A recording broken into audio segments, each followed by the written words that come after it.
All right. Good morning, everybody. Halfway through the week. Not really a lot of headlines on the docket today, but we continue to get news out of the Middle East.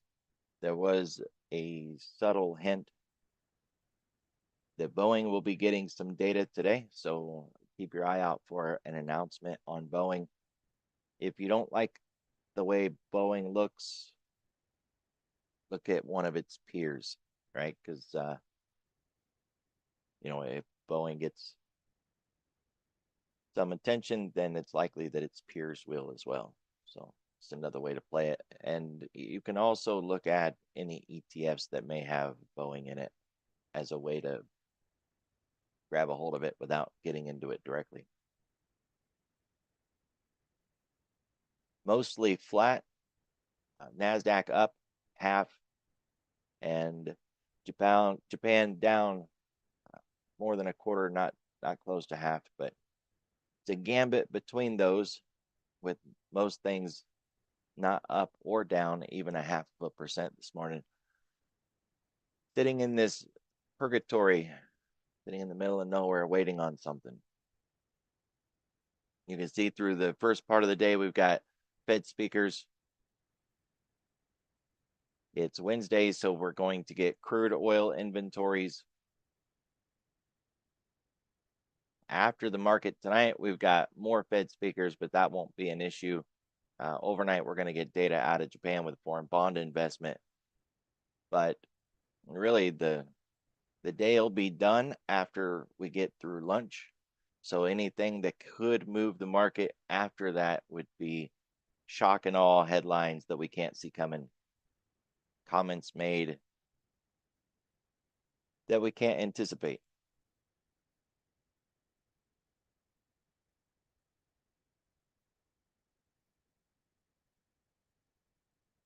China's looking pretty good this morning compared to where it was at here.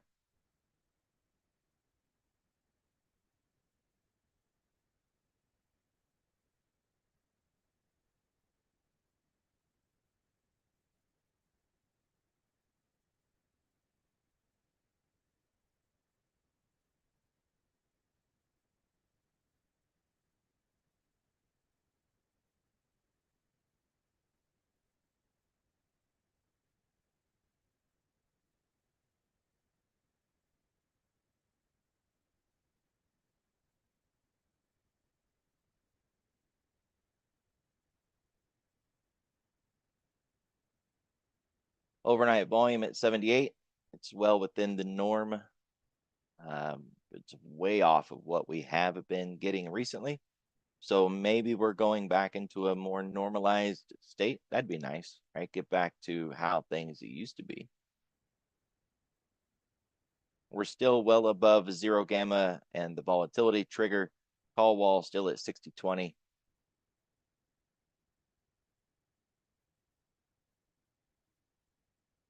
We are inside day, just waiting on a reason. Looking for an excuse, really. But we don't have one, and we don't see anything on the table so far today that would give us a reason. So we're just going to continue with what we got until something changes.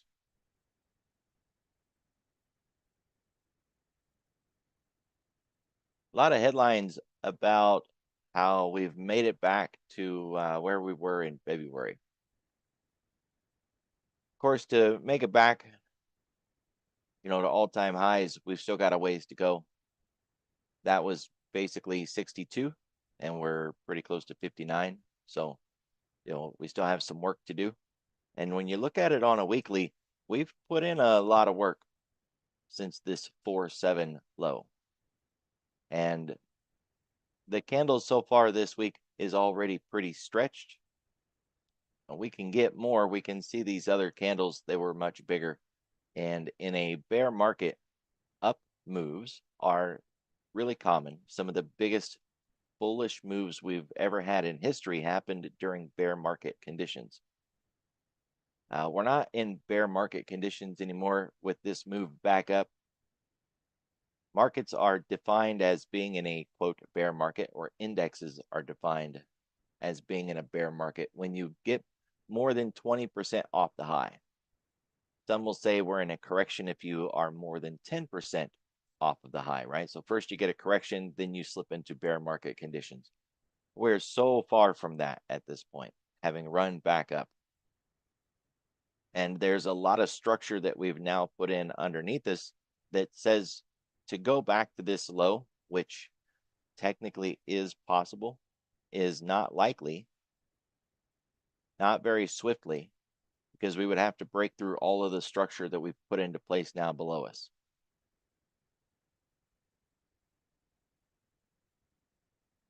So it is possible that we get a pause somewhere in here, digest for a little bit, like we did here for 3 weeks. We just, go sideways, do nothing, kind of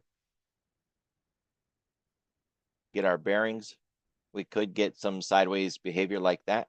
But if you look at it from a 2-week perspective, we just got done with that. We just had a sideways situation. And before that, we had a sideways situation. So, as much as this seems extreme, and these are big candles to be sure, we are stopping and digesting along the way up, and we're not outrunning things that makes us get into this untenable situation where we could collapse and fall back down. Keep your eye on the mean, right? So on the weekly, the mean is the 10 period moving average. That's the 10 week, 56.72. How far away we are from that 10 week is the concern, right? If we get too far away from it, we will mean revert back in the other direction. That's the way it goes. And we're not too far away from it at this point.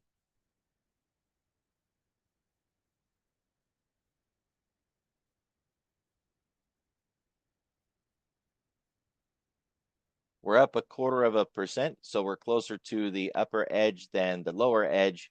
That really doesn't give us much. To hit the upper edge, we would need an inside day breakout. So we have to break out of yesterday's high, continue to run, get through an options level 59.50, and then get to that ADR half. Now to go the other direction, we need to get out of the RTH low, but it's still within yesterday's range, right? We don't have to break yesterday's total low to get to that ADR half. Going to the ADR half, going to the red line, is what the market is typically going to do, right? That's its average daily movement. So getting there wouldn't be extreme. It wouldn't be exuberant. It wouldn't even be something special. It'd just be, doing what we normally would do on a day-to-day basis. So if we're going to come out of this sideways range and continue the move, then that's the targets. If we do get a breakout of yesterday's high, that's where we're going next. It's pretty simple, right? If we break our own Globex low, target yesterday's RTH low. If we can get through that, target the RTH, the ADR half. Doesn't get much better than that. Short, sweet, simple. And without big economic events on the table, the breakouts and breakdowns should be really clean. So we don't get those big, crazy, violent candles.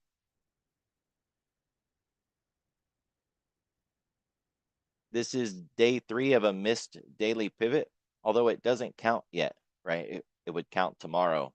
But we have yesterday's missed daily pivot, and that does count for today. So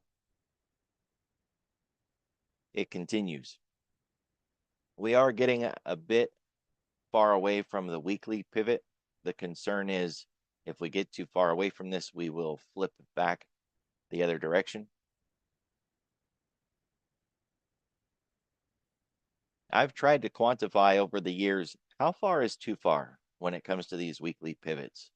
And I haven't had as much luck with that as when we do distance from 10. The distance from 10 is a continuous measure, right? The 10 doesn't suddenly appear in different locations on a new week. And the weekly pivot does, right? It can be up 200 points from where it was the previous week or down. It randomly changes. But it is a concern. So when we start running too far away from the weekly pivot, then I start to get concerned that we are going to stall out and not be able to go even farther than that. At this point, the high that we set yesterday is that distance. Now we could overshoot that, maybe get, a 1,236 or a 111 above it. But it would really seem like we would need a lot of fuel, some kind of headline that would give us the ability to push even farther away from this weekly pivot and keep it. We could wick farther away. That's not an issue, but actually getting a breakout of yesterday's range, pushing even higher and keeping that breakout afterwards. Kind of like how we broke Monday's range and we went even higher, and even on the pullback, we still kept it. We're still outside of Monday's range. We would need to do that again on Tuesday. Get out of that range, set a higher level, and not give it back. And I don't see that happening without some really good news, because we are pretty far away from that weekly pivot. Markets generally hit their daily pivot 80% of the time, and we haven't hit this now for 2 days going on the third day.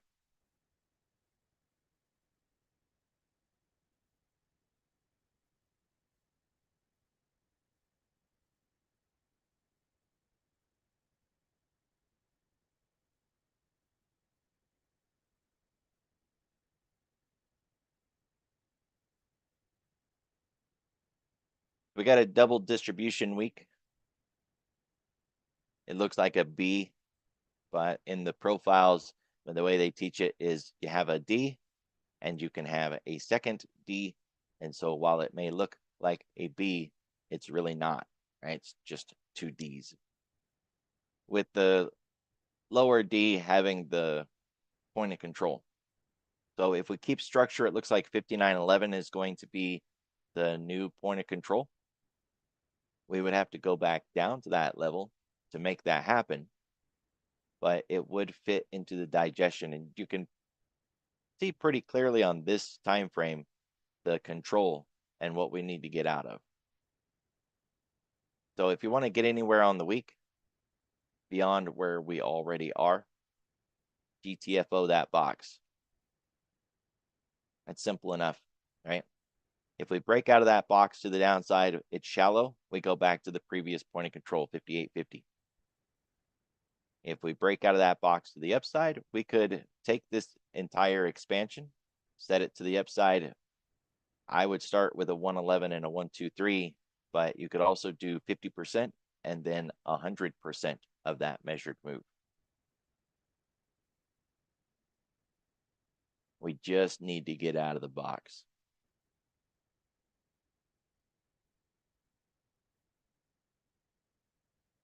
6011 cog line lines up with a lot of structure back here, 2 weeks worth.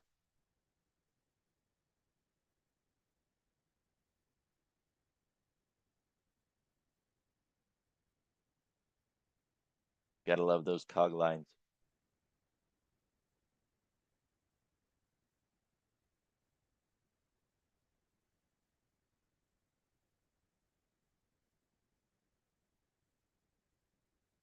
$10-day volume profile and TPO. This thing is a mess. It's a broken down trash. There's nothing good signal wise on here. We're going to start getting into this point of control in the next 24 hours or so, and we'll slowly start to eliminate this volume. Where it get moved, first blush, it's just going to jump up a little bit, 56.87. From there, whatever work we put in across these highs, that's very likely where we're going to end up. So 58.50, it'd be underneath this. Nice structure. And or 59.11 cog line. I'd like to be above that when the point of control gets there. You just have to see how it plays out. But those two, they stand out. It's pretty obvious that one of those will become the new point of control after we wipe out enough candles down here. we're not putting enough volume in up here to move it up there on our own, right? We're going to get it by default once we lose enough volume on the downside here that it will just move up there. It really shows how much the volume structure has changed. You know, we were getting like 250, 300,000 in the overnight volume. Now we get 50 and 60,000. And the intraday volume is lighter too. A lot different.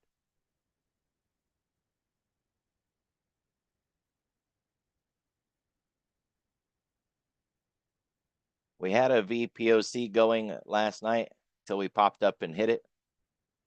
The textbooks will tell you to mark that level out anyways, that maybe it still has value.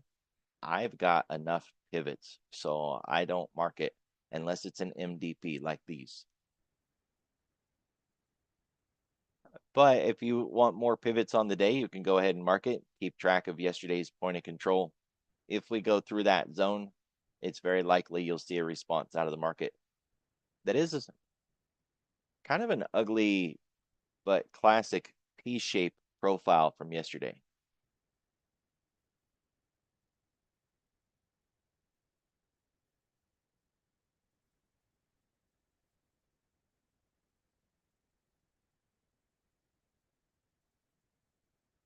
The value area high really won't do you any good today. It's basically yesterday's high. And the value area low lines up really close with our own Globex low this morning. It kind of ties into the idea that if we break our own Globex low, like I was talking about earlier, we've got a shallow area that we can drop through pretty fast at that point. That'd get us back like 58.50 in a hurry.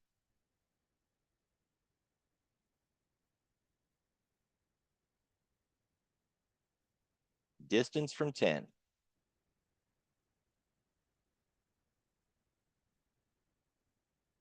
We're not yet to the point where it's extreme,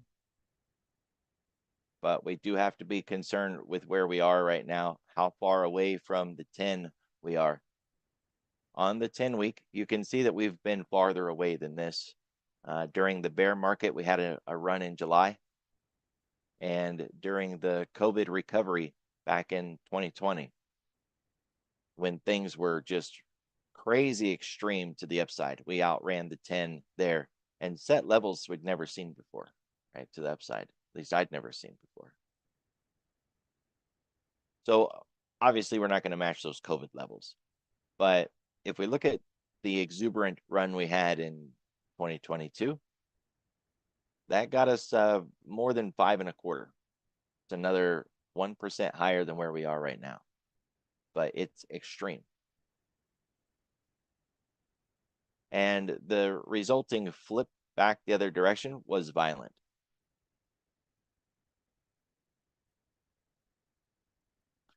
So far, right now, this move up has been a violent reaction to that extreme, right? So, watch the videos of people that bungee jump and they fall and fall and fall and stretch that bungee to its limit, and then it shoots them back the other direction.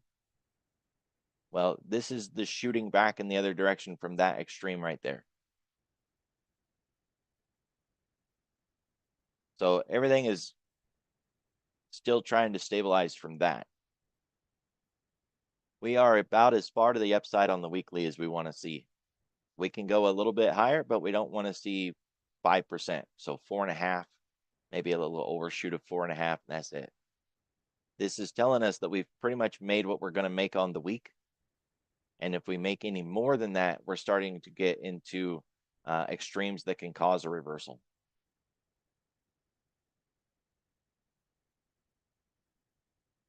So if we stall out in the indexes for the week, then we've basically stalled out in the market, or at least 80% of the market for the rest of the week.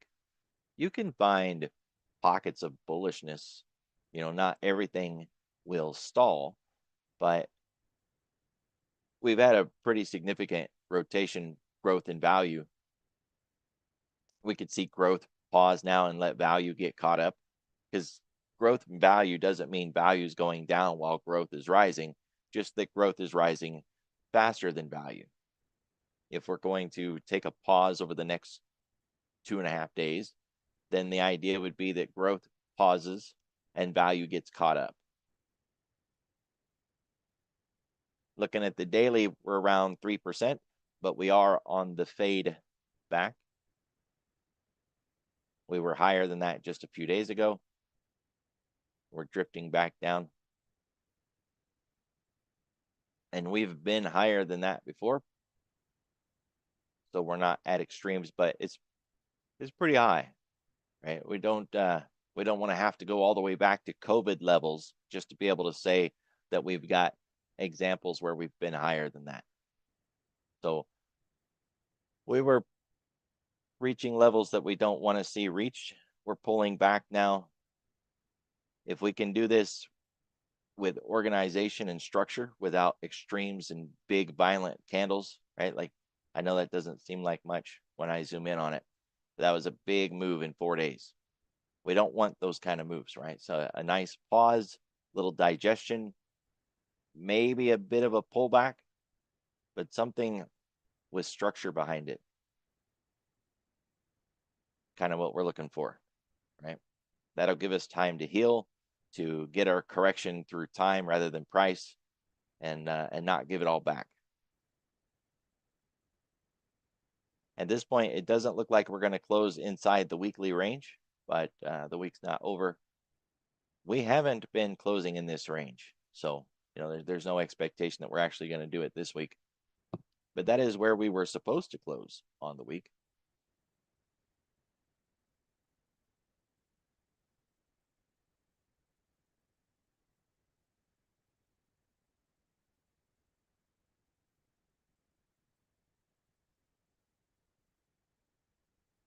Yeah, there's our growth versus value. Consumer discretionary, 8% in 5 days. Tech, almost 8% in 5 days. Finance, more than 3.25.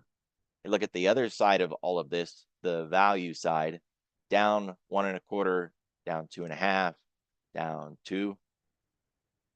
So all we got to do is pause, right? Pause on the growth, let value get caught up a little bit, digest for the end of the week. We got OPEX on Friday anyway, so it's not a big deal to expect some sideways market. It'll just be the headlines that can shake things up. With those headlines, if it tries to push us even higher, it's going to need to be really good headlines. Otherwise, I think it's going to be fake breakout, fast failure, back down into the zone, back into the range on the S&P and the NASDAQ. We're just about as far as we can go on the week, right? That distance from 10 is no joke.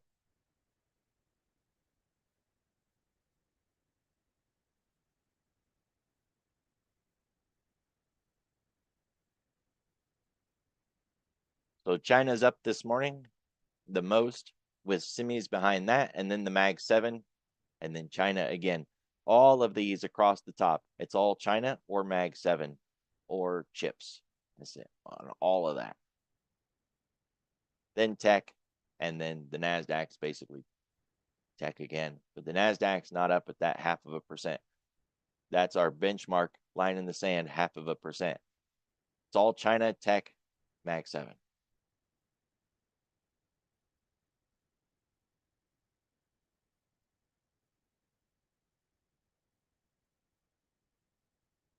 Yeah, that's pretty extreme.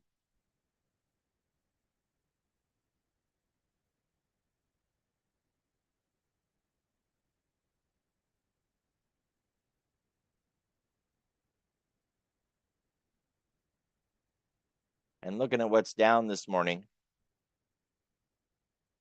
nat gas, crude, pot stocks, Bitcoin down this morning, more pot stocks, gold miners, precious metals, energy again, uranium, and miners again. 0.5%, right? So if we're looking for that growth versus value, we're not seeing it yet this morning. We don't have any change. We don't have anything different. What we've been getting is what we've still got this morning. Growth over value, Mag 7 tech, consumer discretionary in the lead. The Mag 7 in control, hyperscalers pushing the market. No pause.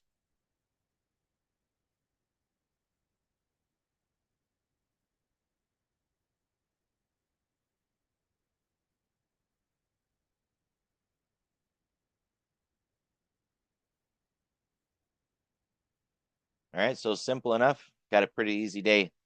GTFO. Get out of the box. You got the continuation to the upside, or get out of the box and get through that Globex low. And you've got the levels to the downside. It is a pretty simple, straightforward setup today, especially without a lot of headlines. So what I got for you guys, be careful, be safe. I'll see y'all tomorrow.